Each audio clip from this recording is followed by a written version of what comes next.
Avant, l'hypnose c'était abstrait, en fait. C'était juste abstrait. Et maintenant, l'hypnose, c'est une surprise, à chaque fois. L'hypnose est particulièrement intéressante du point de vue des neurosciences. Actuellement, l'hypnose, c'est le phénomène de conscience qui est le plus étudié au niveau international. C'est un peu une gageure de trouver une définition unique, simple et qui explique et qui décrit vraiment tout ce que peut être l'hypnose, parce qu'il y a beaucoup d'applications. On pourrait dire que c'est un peu un synonyme de possibilités supplémentaires. C'est dans un fonctionnement physiologique, naturel, qu'on ne comprend pas forcément, c'est juste surréaliste. Que les enfants sont 30% de leur temps en situation hypnotique et qu'on perd cette capacité avec l'âge adulte et que se le réapproprier, ça nous fait aller mieux, quoi. La plupart des soignants qui ont suivi la formation du DU nous ont parlé de ce changement avant-après. Nous ont parlé de l'hypnose un petit peu comme d'une rencontre, d'une révélation, d'un renouvellement de leur pratique. Certains ont même dit comme ça les avait prémunis contre le burn-out, tellement ça permettait de remettre du sens dans leur pratique qui commençait un petit peu à s'essouffler. On pourrait parler de quelque chose d'initiatique parce qu'il y a une transformation du soignant avant tout pour ensuite proposer, accompagner la transformation de l'autre. C'est Aristote qui le rappelait, on apprend les choses qu'en les faisant, vraiment. Et donc ils font, ils n'arrêtent pas de faire des exercices, ils osent. Et quand on arrive à être dans cette posture, ça permet de proposer à un patient d'oser, même s'il y a une douleur, même s'il y a une dépression, d'oser, de prendre le risque de vivre autrement, de déconstruire des schémas et de vivre autrement.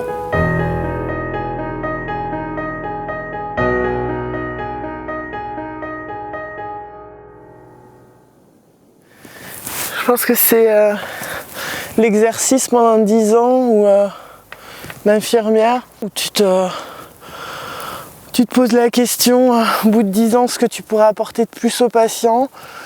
Tu te rends compte que c'est pas dans le savoir médical pur que tu pourras leur donner le petit plus qui fait que ça se passera bien. Et l'hypnose, c'est un peu venu naturellement suite à des discussions avec des collègues et avec une amie en particulier. Et voilà, je suis un peu arrivée au DU sans attente particulière, en me disant que ça allait être le plus. Ce DU a été imaginé et créé en 2012 à l'initiative, pour autant que je sache, de Frédéric Moï, qui est médecin ici dans l'île, et d'Antoine Bioy.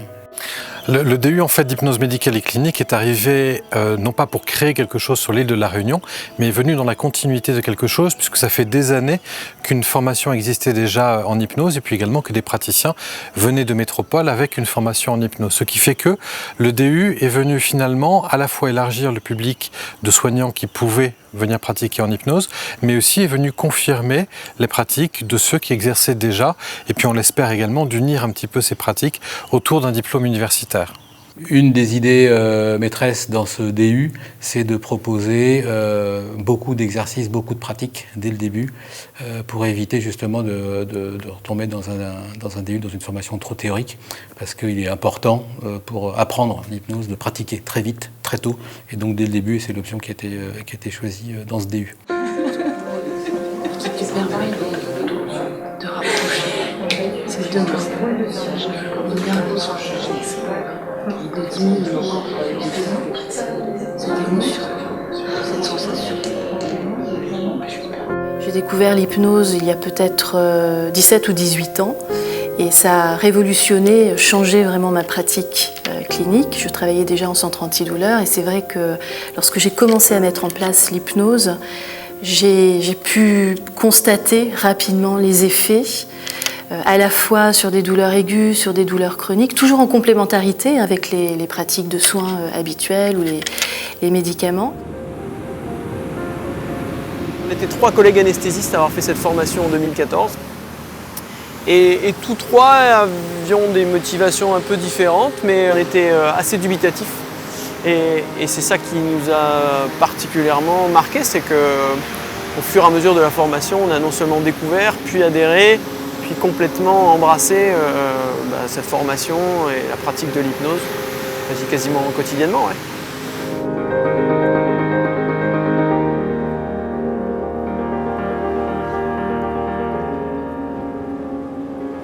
Ce qui est intéressant dans ce DU, c'est que finalement, on est tous entre professionnels de la santé et assez cartésiens. Je me dis que s'il y a des réanimateurs, des anesthésistes, c'est qu'ils ont besoin quand même de preuves et d'efficacité. En démarrant la formation, j'avais peur que ça fasse gourou en fait. Et ça n'a pas du tout été le cas. La première semaine de formation, c'était avec un anesthésiste, avec Arnaud, qui a été hyper pragmatique. Et puis j'ai envie de dire les compagnons avec qui j'ai fait la formation, les 25. Voilà, des gens qui venaient de plein d'univers, qui venaient à l'hypnose pour plein de raisons différentes. Et en fait, qui étaient juste en recherche d'autre chose aussi.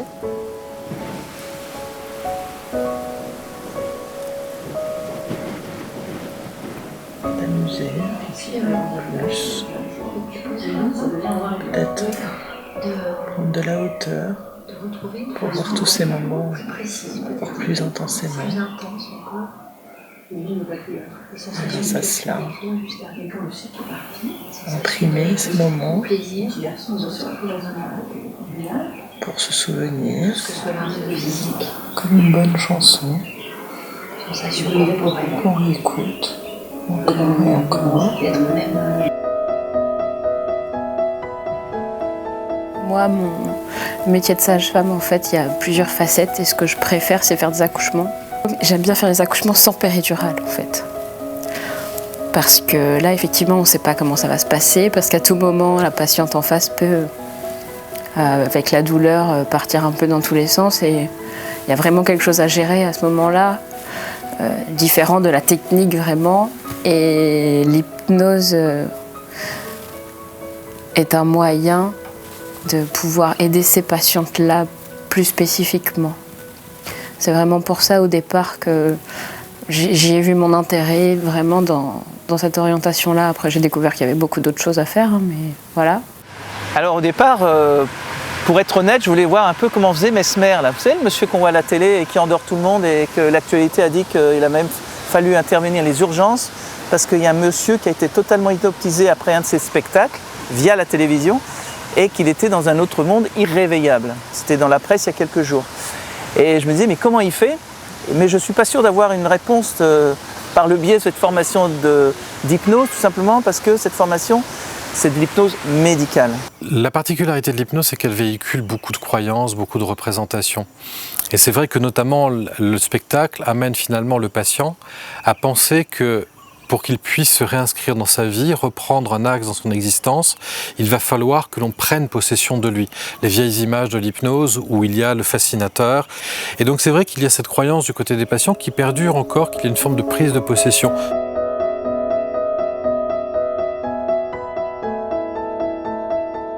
En hypnose, un patient, une personne qui va rentrer dans l'état hypnotique ne perd pas le contrôle. Il y a un lâcher-prise qui va être abordé, proposé, chacun à son rythme, mais il n'y a pas de perte de contrôle, par exemple, pendant l'état hypnotique. Le gros défaut qu'on a, nous, en début de formation, c'est d'essayer de prendre le pouvoir. De dire, allez, pensez à ça, allez là où je voudrais vous emmener. Ce n'est pas le thérapeute qui fait la séance, c'est le patient. C'est le patient qui choisit la séance qu'il veut, qui va aller où il veut, le moment, pendant le temps qu'il voudra. Le thérapeute, l'hypnothérapeute, n'étant là que pour lui donner quelques guides, pour l'acheminer où le patient veut aller. En fait, l'hypnose, je l'essaye parce que la personne qui m'accompagne me l'a proposé. Je me dis, l'hypnose, c'est organisé. Et j'ai peur de ne pas rentrer dedans. C'est-à-dire que j'ai peur d'être dans le contrôle et de ne pas me laisser emmener dans ce qui va se passer. Donc de trop contrôler la situation. J'arrive pas vraiment à saisir ce que c'est que l'hypnose, c'est-à-dire que pour moi, c'est une espèce d'état où on est un peu endormi, mais j'arrive pas à comprendre si on dort vraiment ou si on est dans à quel niveau de conscience on est. Donc du coup, j'ai envie d'essayer aussi pour ça, c'est de comprendre où est-ce qu'on est quand on est en séance. Est-ce qu'on dort ? Je veux dire que l'hypnose médicale, c'est pas de la magie, c'est essentiellement un état relationnel entre deux êtres humains. Et c'est donc un état de veille, à l'opposé d'un état de sommeil paradoxal, un état de veille paradoxal.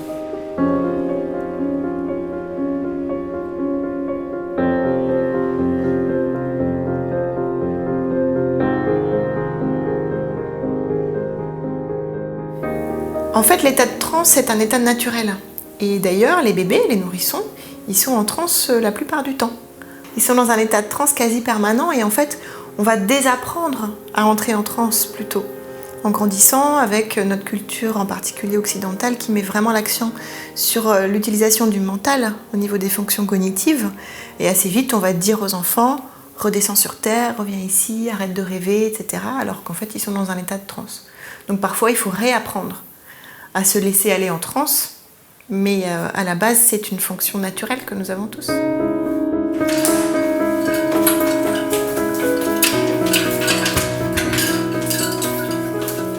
Bonjour Marie. Bonjour. Ça va ? Oui. Entre.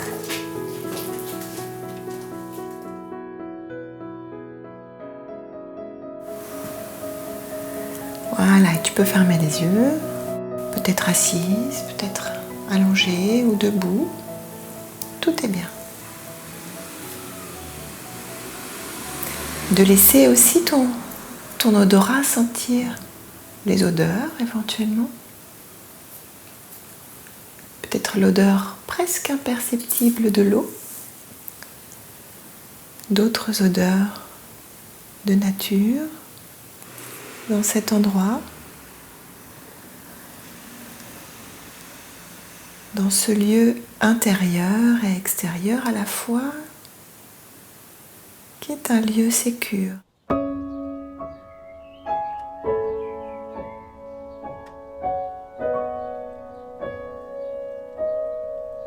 J'avais peur de ne pas rentrer en hypnose.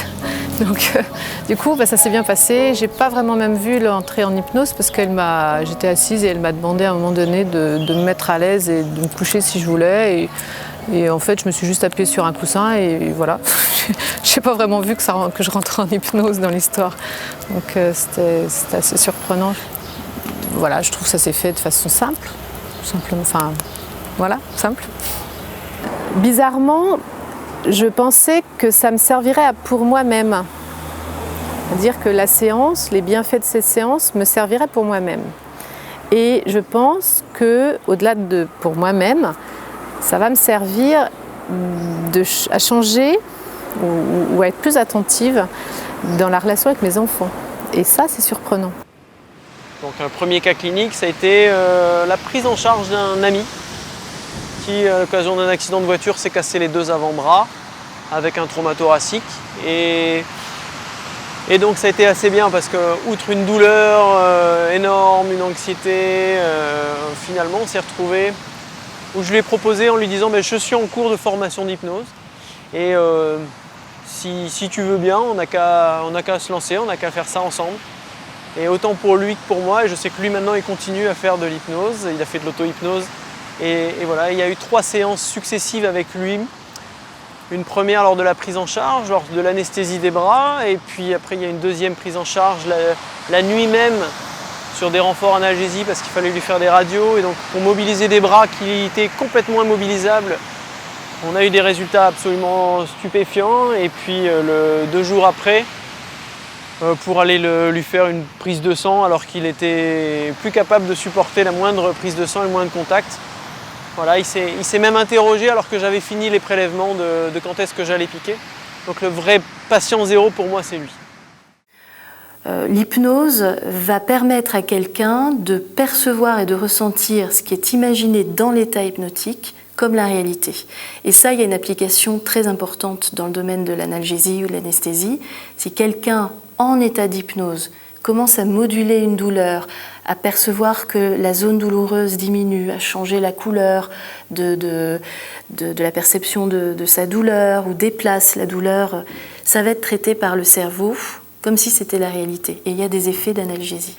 Le processus hypnotique, vraiment le sens au démarrage de la séance, c'est d'amener quelqu'un à se défocaliser, amener quelqu'un à se remettre dans le mouvement, à sortir de l'immobilisation, de la construction mentale.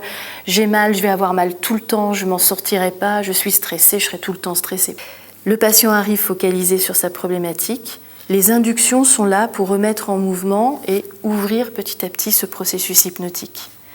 Quand le processus hypnotique est ouvert, le patient peut ressentir qu'il est là, en train de discuter, et en même temps ailleurs, complètement en train de vagabonder, dans un paysage agréable ou dans un lieu où il se sent bien. C'est là où il va y avoir des suggestions thérapeutiques, où on va proposer par exemple une suggestion d'analgésie ou une suggestion par rapport au stress. Parce que le patient a ouvert ses perceptions, on va proposer d'autres voies de changement ou d'autres voies d'équilibre au patient. Et il s'en saisit, à ce moment-là, il peut l'explorer. Un patient qui avait une colique néphrétique, qui le matin même avait été déjà aux urgences, qui avait déjà nécessité une ambulance pour des soins à l'hôpital avec des antalgies et qui rappelle le soir le 15 parce qu'il avait toujours atrocement mal. Je lui ai donc fait une espèce d'induction, voilà, et puis je lui ai fait déplacer cette douleur de colique néphrétique. Je lui ai expliqué d'essayer de la déplacer petit à petit vers le haut de son corps, le haut de son bras gauche, et puis tout doucement l'emmener vers cette main, et puis la bien la sentir et, comme une flamme, et la rendre agréable, et puis pourquoi pas l'idée de souffler dessus pour la rendre agréable, plus fraîche, presque pourquoi pas pour l'éteindre. Éteindre ce feu intérieur qui représentait ni plus ni moins au départ cette douleur de colique néphrétique. Voilà, l'idée c'est de déplacer et de mobiliser, de transformer la douleur d'un autre moyen au niveau de la main. Et ce qui est très intéressant, je l'ai rappelé le lendemain, il n'en revenait pas. Il me disait, mais écoutez, je n'ai absolument plus mal. Il était hospitalisé en urologie à l'hôpital. Je n'ai absolument plus mal.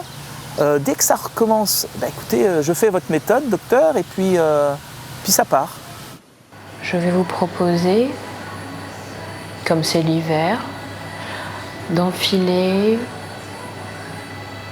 comme on enfile des collants ou comme on remonte une couverture. D'enfiler des collants ou remonter une couverture ou un autre vêtement de votre choix. On m'a dit, ça ressemble à une secte la façon dont tu parles, c'est bizarre, les gens sont pas habitués, en fait. La période où tout le monde dit, ah mais toi tu fais quoi, c'est quoi ton truc? Donc ça c'est un petit peu agaçant au départ. C'est quoi ton truc, comme si, on sait pas trop, je faisais de la magie, truc. Mais c'est quoi l'hypnose, tu fais quoi? Et maintenant, en fait, je réponds, je fais de l'hypnose tout le temps. Donc il y a des gens qui me regardent plus vraiment dans les yeux, ils ont peur. c'est ça, vraiment, je pense, la plus grande difficulté, c'est que les gens ne sont pas habitués. Et c'est de bouleverser ça bouleverse leur pratique aussi, que moi, j'ai changé ma pratique. C'est assez bluffant de se dire que c'est un état nouveau dans lequel tu vas mettre le patient grâce à tes mots, un état que lui il a mais que tu vas toi mettre en mouvement, et c'est tes mots qui vont mettre ça en mouvement, et c'est assez dingue. Le rythme, le son de ta voix, les mots que tu vas emprunter, le fait d'utiliser que des mots positifs, d'éviter les négations, tout ça mis bout à bout, mais voilà, met le patient comme dans une bulle. Lorsque quelqu'un rentre dans l'état hypnotique pour moduler une douleur, pour moduler un stress, on voit bien que déjà la relation soignant-soigné, elle change. Il y a comme une bulle qui se crée autour de la personne. Il y a quelque chose qui se met en place et qui permet vraiment une attention particulière à la relation entre le praticien et le soignant. Quand on va faire de la thérapie, on va utiliser la relation hypnotique, c'est-à-dire que en tant que thérapeute, nous entrons dans la bulle hypnotique de l'autre. Il ne s'agit pas de mettre l'autre en état d'hypnose et de rester à l'extérieur.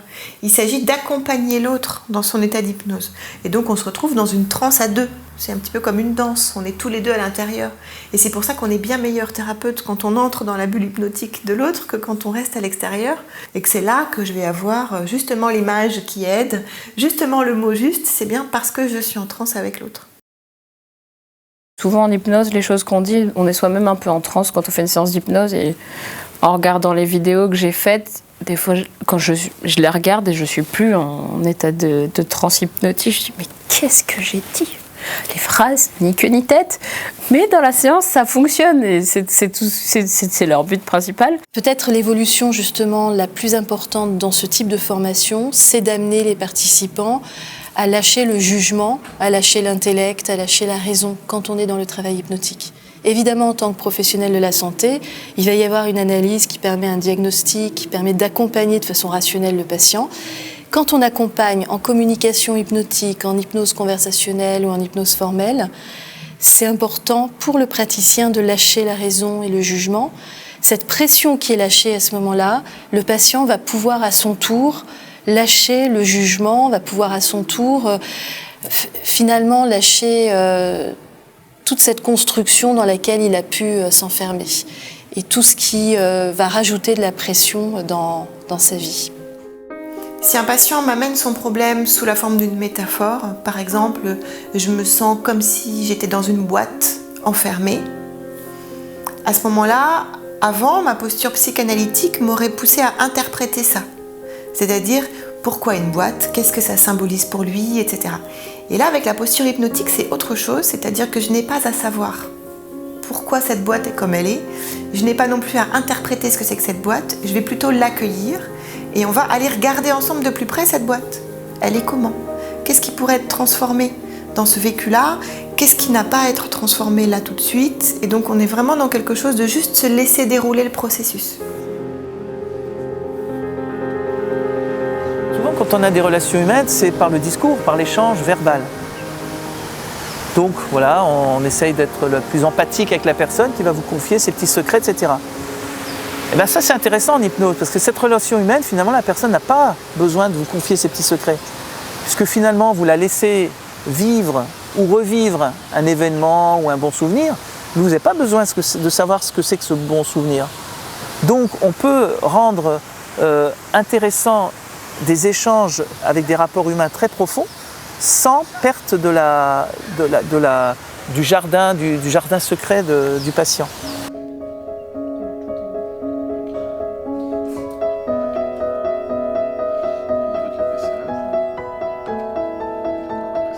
Lorsque l'on parle de formation en hypnose, et en particulier dans le DU, il y a toujours quelque chose qui est très intéressant quand on est du côté des encadrants, c'est de voir en fait les personnes évoluer. C'est-à-dire que lorsque l'on fait de l'hypnose, on s'ouvre bien sûr à une méthode, à une technique en tant que telle, mais c'est quelque chose qui mobilise. Et donc on voit en fait que l'hypnose commence à façonner autrement non seulement la pratique des stagiaires, mais aussi ce qu'ils sont. En particulier, ils vont commencer à travailler leur notion de présence. Ils vont apprendre à être plus présents à soi et aux autres. Et le challenge pour moi, c'est de les amener à la fin de la formation à s'apaiser, à rentrer dans une posture où eux, ils sont dans une présence plus confortable, plus apaisée, pour rentrer en contact avec le patient. Ma posture a changé, je vais prendre le temps d'aller chercher un tabouret pour m'asseoir à côté du lit, pour être à la hauteur du patient. Est-ce que mon attitude a changé par rapport à mes collègues ? J'ai envie de dire, j'écoute plus ce qu'ils me disent pas. Ouais, j'écoute ce qu'ils me disent pas en fait, c'est-à-dire que la communication non verbale, on arrive plus à observer, je trouve, enfin j'ai l'impression, ouais, d'observer plus ce que les gens disent quand ils ne disent rien. Ça m'a permis d'avoir une relation plus vraie, plus authentique avec le patient. Quelque chose de... Une relation sans attente et sur un pied d'égalité, où on est tous les deux, on a toutes les deux des choses à donner, on est en interaction, mais c'est authentique, c'est vrai ce qu'on vit. Dans cette histoire de mode relationnel, il y a une grosse remise en question. Parce que en tant que soignant, on a l'habitude d'être un peu mis sur un piédestal, entre guillemets. Mais enfin, il y en a qui s'y croient vraiment sur le piédestal et en fait, on va le quitter, quoi, le piédestal. C'est le patient qu'on va mettre dessus. Donc ça nécessite des ajustements quand même. Pour pratiquer l'hypnose, il faut effectivement avoir une relation vraiment humaine aux soins et à l'autre. Mais beaucoup de soignants ont déjà une relation très humaine avec leurs patients, etc. L'hypnose amène encore quelque chose en plus parce que souvent c'est entre le soignant et lui-même qu'il y a quelque chose peut-être qui est à transformer. C'est vrai que l'on pourrait voir finalement un parcours comme celui de ce diplôme universitaire comme une forme de parcours initiatique au sens où il y a un certain nombre d'étapes, il y a un certain nombre on va le dire, d'épreuves à franchir, parce que parfois c'est pas toujours simple de pouvoir se mettre dans un exercice autour des émotions, d'envisager la façon dont une situation complexe peut se transformer. Ça mobilise énormément de choses. C'est ça qui est hyper intéressant, c'est que c'est pas juste dans ta pratique que ça va changer des choses, c'est dans ta façon d'être à l'autre, quoi. Et ça, au début de la formation, tu piges pas trop, quoi. Tu te dis pas, je vais faire une formation qui va permettre de mieux communiquer, tout ça. Tu vois juste le côté hypnose formelle. Puis au fur et à mesure, tu te rends compte que ta relation au patient, elle est totalement modifiée, même quand tu fais pas de séance d'hypnose formelle. Et donc là, tu te dis, il y a quelque chose qui a changé. Et en fait, c'est ma façon de communiquer et c'est moi.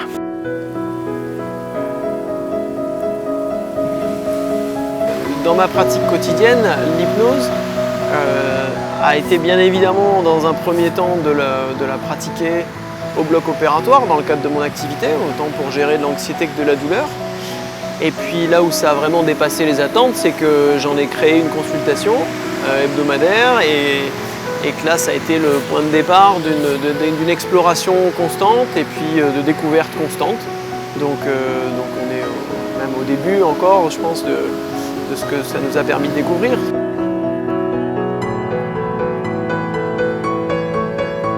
Je trouve vraiment que l'hypnose et la recherche dans ce domaine et les échanges dans ce domaine, ça entretient cette posture humble que nous avons à apprivoiser de mieux en mieux en tant que soignants et en tant qu'humains aussi, sûrement. Parce qu'il y a cette volonté de savoir, de maîtriser, de contrôler, elle est à l'inverse de ce qui nous est possible.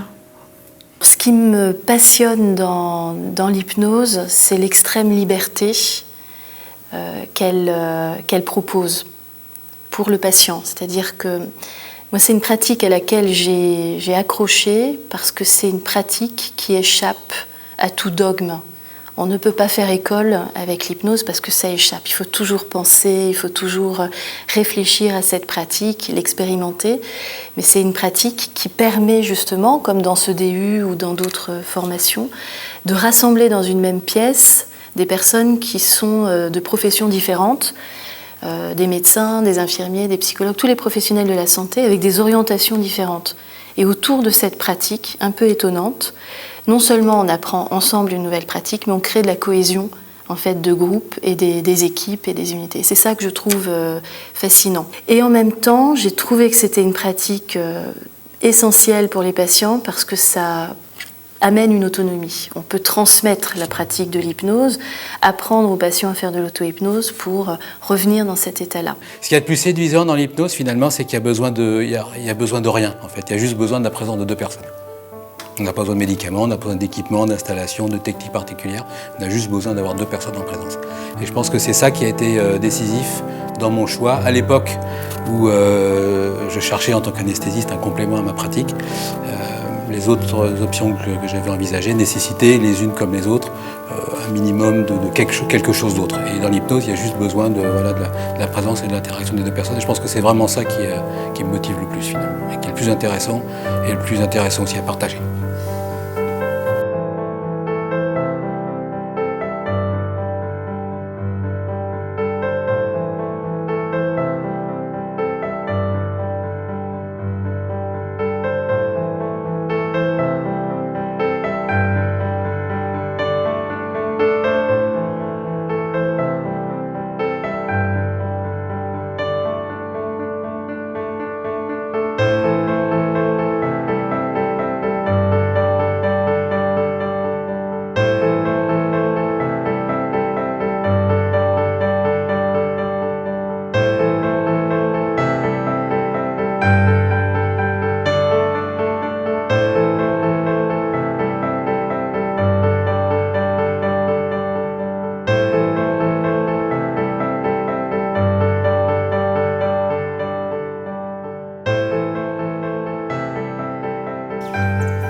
Voilà, un aperçu de ce que l'hypnose a éveillé en nous, que nous avons partagé, et aussi comment l'hypnose nous a réunis dans cette aventure.